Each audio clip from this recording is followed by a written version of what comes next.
ব্যবসায় উন্নতি, প্রেমের সাফল্য, স্বামী ও স্ত্রী বশীকরণ, বিদেশ যাত্রায় সফলতা, কঠিন রোগ থেকে মুক্তি সহ আরও কত কি। এবারের বিশেষ আয়োজন দৃষ্টির আড়ালে তুলে ধরছেন জাহিদ আহমেদ বাবু। সম্মানিত দর্শকবৃন্দ, আলফা নিউজ টেলিভিশনের নতুন প্রতিবেদনে সবাইকে স্বাগতম। আমরা এই মুহূর্তে রয়েছি নীলফামারী জেলার ডোমার থানার দেবীগঞ্জ ইউনিয়নে, আর আমি এই মুহূর্তে অবস্থান করছি আজমেরি আমেনা মায়ের দরবার শরীফে। আমাদের সামনেই রয়েছে মা জননী। আসসালামু আলাইকুম।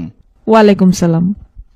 মা জননী, আসলে আমরা বেশ কয়েকদিন যাবৎ চেষ্টা করছিলাম আপনার একটি সাক্ষাৎকার নেয়ার জন্য, কিন্তু বিশেষ কারণে হয়তো আপনি আমাদেরকে সময় দিতে পারেননি। আজকে আপনি আমাদেরকে সময় দিয়েছেন, এই জন্য আমরা এবং আমাদের চ্যানেলের সকল দর্শক কৃতজ্ঞ।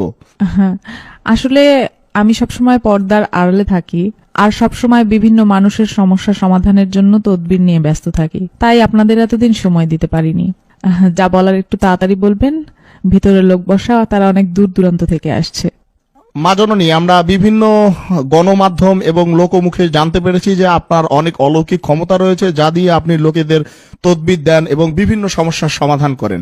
এই ক্ষমতা আপনি কোথায় থেকে পেলেন বা কিভাবে পেলেন, যদি আমাদের দর্শকদের জন্য একটু বলতেন। আমার বাবা মারা যান। আমার বাবার ভীষণ ইচ্ছা ছিল আমি যেন হাফেজা হই, তাই আল্লাহর অশেষ রহমতে মাত্র 7 বছর বয়সে আমি কুরআন খতম দেই। এরপর আমার 11 বছর বয়সে একদিন একজন আলেম জিনের সাথে আমার স্বপ্নযোগে সাক্ষাৎ হয়। তিনি আমাকে মানবতার সেবা করার জন্য আধ্যাত্মিক শিক্ষা ও জ্ঞান দান করেন। তারপর 12 বছর বয়স থেকে আজ অবধি মানবতার সেবায় কাজ করে যাচ্ছি। আপনি আসলে কি কি বিষয়ে তদবির দিয়ে থাকেন? যদি কোনো ছেলে বা মেয়ে কাউকে মন থেকে সত্যি ভালোবাসে, আমি চ্যালেঞ্জ করে বলতে পারি 48 ঘন্টার মধ্যেই সেই ছেলে বা মেয়ে ছুটে আসবে তার কাছে।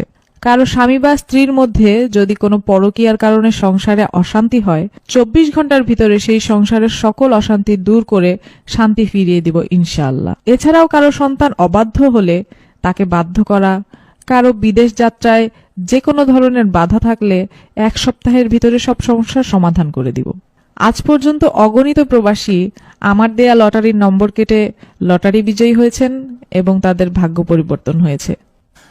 এই যে লটারি বিজয়ী হয়েছে, হ্যাঁ, এইরকম কি কোনো প্রমাণ আপনার কাছে আছে? হ্যাঁ, অবশ্যই আছে। বিভিন্ন অনলাইন মাধ্যম যেমন ইউটিউব, ফেসবুক, এসব জায়গায় সার্চ করলে আপনারা বিভিন্ন ভিডিও পাবেন এবং যারা লটারি বিজয়ী হয়েছেন তারাও স্বীকারোক্তি দিয়েছেন, এরকম বিভিন্ন ভিডিও আছে অনলাইনে। মা জননী, এইসব কাজের জন্য আপনি আসলে কত হাদিয়া নেন? আমি এই কাজ করে 1 পয়সাও নেই না, তবে কাজে সফল হলে কেউ কিছু হাদিয়া দিতে চাইলে আমার একটি এতিমখানা আছে, সেই এতিম বাচ্চাদের যে যার সামর্থ্য অনুযায়ী হাদিয়া দিতে পারবেন।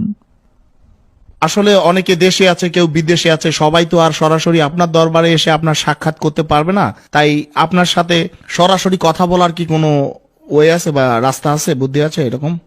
আমার সাথে সরাসরি মোবাইলে বা ইমোতে কথা বলেও তদবির নিতে পারবেন। কালো জাদু, শনি ও রাহুর ভয়াল গ্রাস থেকে চিরতরে মুক্তি পেতে চান? রাজিয়া আক্তারের স্বামী পরকীয়া ও নেশা থেকে মুক্ত হওয়ায় তার সংসারে হারানো সুখ ফিরে এসেছে। সুজানা কর্মকার ভালোবাসার মানুষকে বিয়ে করে জীবনের প্রকৃত সুখ খুঁজে পেয়েছে। প্রবাসী মেয়েকে বিয়ে করে সুখের সীমা নেই পারভেজ চৌধুরী। যে কোনো মানুষকে বশ করা বা আয়ত্তে আনা, কাঙ্ক্ষিত প্রেমের সফলতা, স্বামী স্ত্রীর মিল মহব্বত ঘটানো, পরকীয়ার পাপাচার থেকে পরিত্রাণ, সঠিক বয়সে ও চাহিদা মোতাবেক বিয়ে, পিতামাতার অবাধ্য সন্তানকে বাধ্যগত করা, মামলা মোকদ্দমা থেকে মুক্তি, হারানো জিনিস ফিরে পাওয়া, সম্পত্তি নিয়ে বিরোধ, ভাইয়ে ভাইয়ে অমিল, ছিল বন্ধু হয়েছে শত্রু।